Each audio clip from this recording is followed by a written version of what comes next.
जय हिंद दोस्तों, राम राम। आइए आज हम लोग मादा प्रजनन मादा प्रजनन चैप्टर है। जो मादा प्रजनन है उसको हम लोग क्या करते हैं, आगे बढ़ाते हैं। भाग 2 ये है दोस्तों। कल हम लोग एक पढ़े थे, जो एक नहीं देखे हैं पहले एक को देख लीजिए, उसके बाद 2 देखिएगा, अच्छा समझ में आएगा। तो दोस्तों ये था हमारा ओवरी यानी कि अंडाशय। जो अंडा बनाता था, ओवम बनाता था, यानी कि वीर्य बनाने का काम किसका था, अंडाशय का था। और इसी अंडाशय के कारण क्या होता था, मेस्टिकुलर साइकिल, एमसी, मासिक धर्म, रजोधर्म जिसको कहते हैं। अब आइए, इस अंडाशय में 3 प्रकार के हार्मोन पाए जाते हैं। जब कोई भी महिला छोटी रहती है या लड़की छोटी रहती है तो उसमें ये तो रहता है, मगर यहाँ क्या होता है, अंडाशय नहीं बनता है। ठीक है, अंडाशय में क्या नहीं बनता है, ओवम नहीं बनता, अंडाणु नहीं बनता है, वीर्य नहीं बनता है।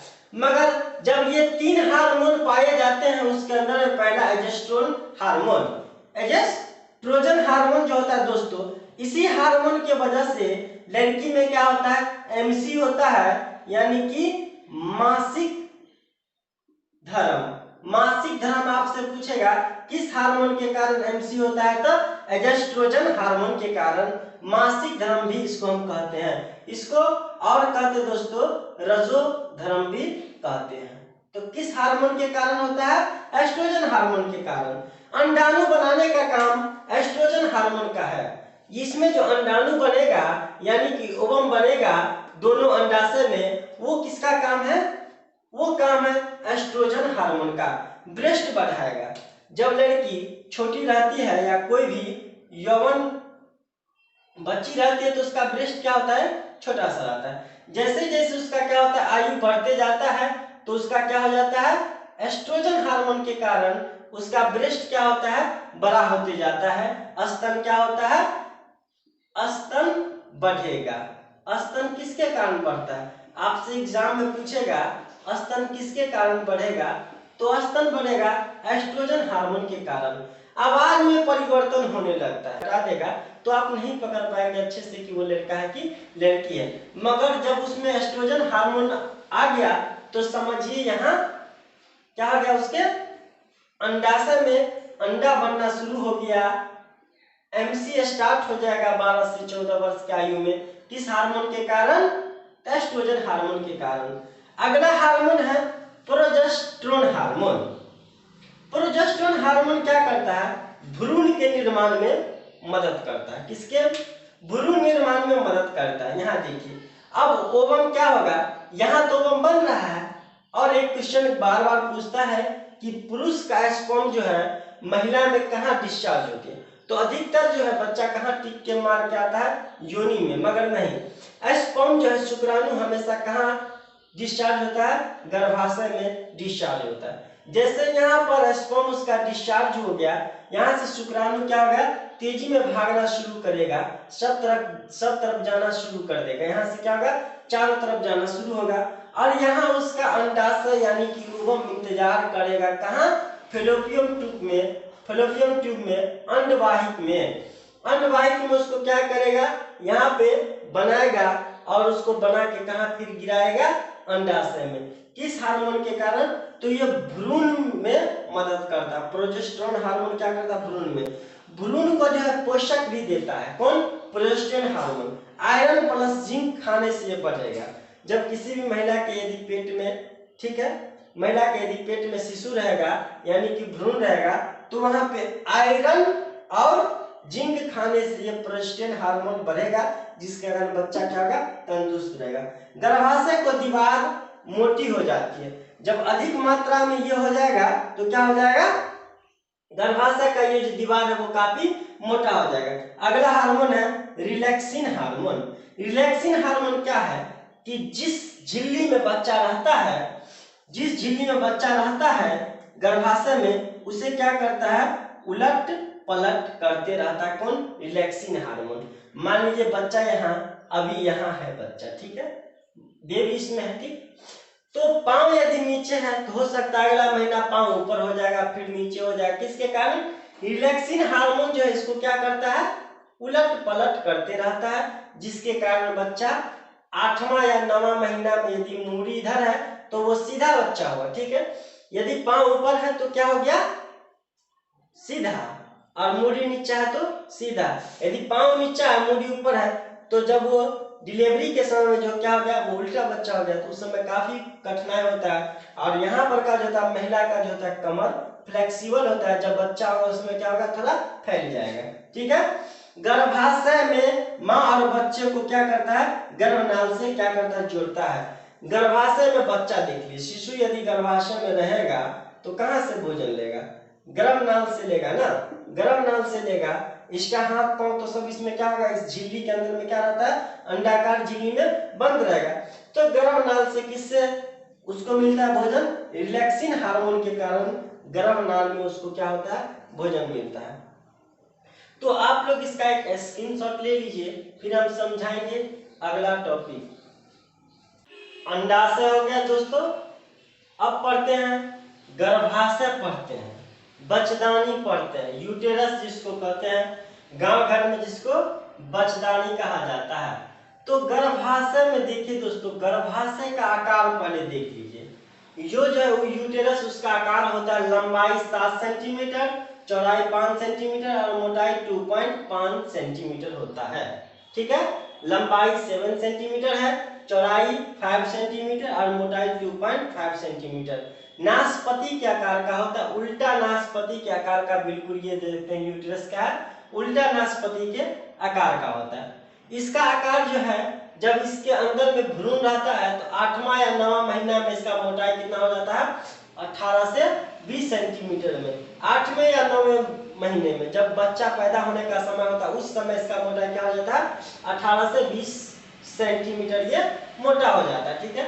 गर्भाशय में 3 परत होते हैं। ये दोस्तों इसके अंदर कितने परत होते हैं, 3 परत, 3 लेयर होते हैं।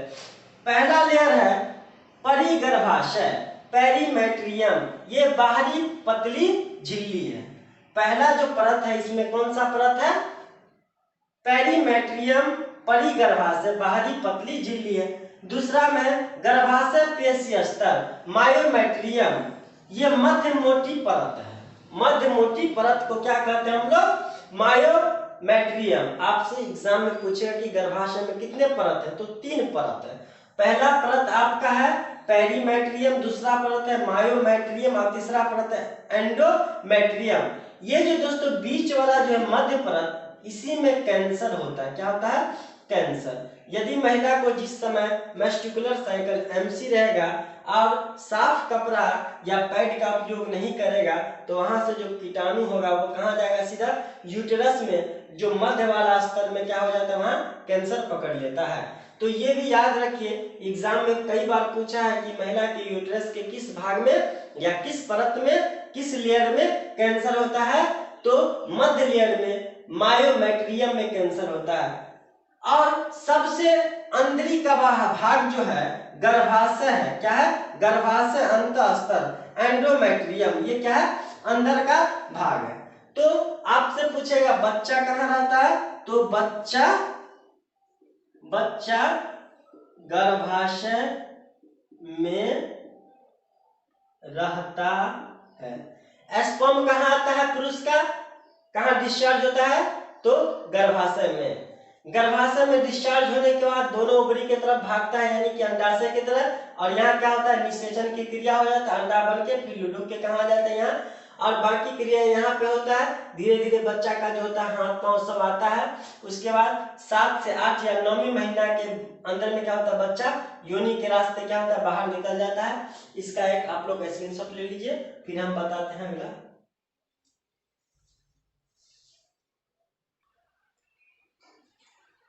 अब आइए दोस्तों पढ़ेंगे हम लोग फैलोपियन नलिका या अंडवाहिक पढ़ेंगे।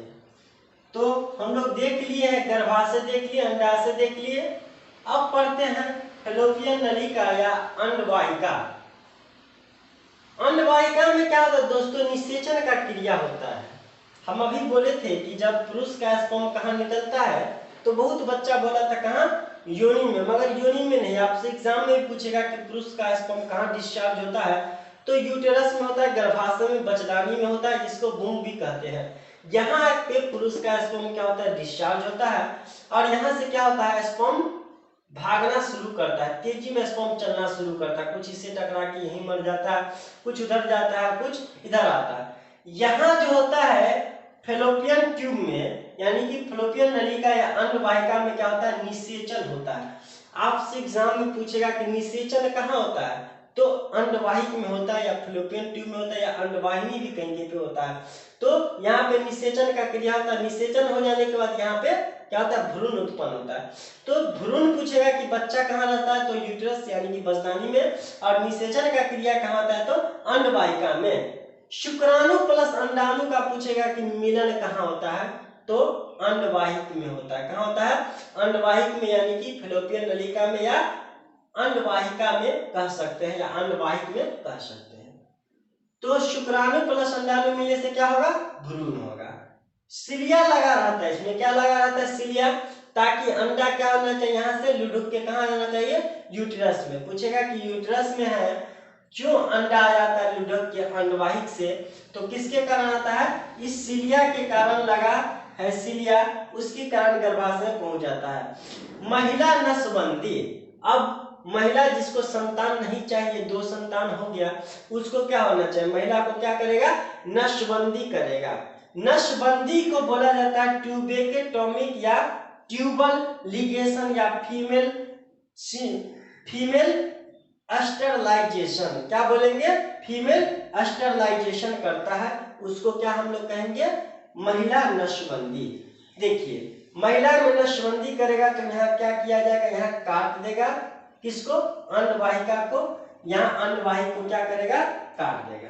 ठीक, काट देने के बाद यहाँ क्या हो जाएगा, जब पुरुष का स्पर्म जाएगा तो यहाँ महिला के अंडाणु के साथ निषेचन नहीं करेगा, तो उसको क्या हो जाएगा, संतान नहीं होगा। यहाँ पे या तो बांध दिया जाता है कई बार इसको लपेट के, तो आपसे पूछेगा कि महिला के नसबंदी में किसको काट दिया जाता है, तो अंडवाहिक को काट दिया जाता है, और उस नसबंदी को क्या बोला जाता है, ट्यूबेक्टोमी या ट्यूबल लिगेशन या फीमेल स्टरलाइजेशन भी कहते हैं। अब बात करते हैं योनि। ठीक है, योनि क्या है, योनि एक 7 से 10 सेंटीमीटर का एक फ्लेक्सिबल पार्ट है, यानी कि जो फैलने और सिकुड़ने का काम करता है। ये यदि कभी फैल गया है, यदि संतान उत्पन्न के समय यदि योनि फैल गया है, वाजाइना फैल गया, तो फिर क्या होगा, ये कंप्रेस यानी कि फिर से सिकुड़ के क्या होगा, अपने साइज पे आ जाएगा। ढीलापन रहेगा मगर क्या हो जाएगा, अपने आकृति या शेप में पुनः वापस आ जाता है। ठीक है, योनि और गर्भाशय के बीच में, योनि और गर्भाशय के बीच में एक पतली झिल्ली होता है, जिसको हम लोग क्या कहते हैं, हाइमेन झिल्ली कहते हैं। अब हाइमेन झिल्ली के वजह से ही महिला जब फर्स्ट टाइम या कोई भी लड़की फर्स्ट टाइम सेक्स कराती है, तो उसमें क्या होता है, ब्लडिंग होती है, यानी कि रक्त आता है फर्स्ट टाइम सेक्स करवाने से। अब ये हाइमेन झिल्ली जब टूट जाएगा, अब ये हाइमेन झिल्ली टूट जाएगा, तो बहुत आदमी के दिमाग में ये बैठ जाता है कि लड़की क्या होता है, पहले से सेक्स करवाई हुई है, संबंध बनाया हुआ है, तो उसको समाज में क्या करता है, अलग दृष्टि से देखता है। मगर ऐसा नहीं होता है।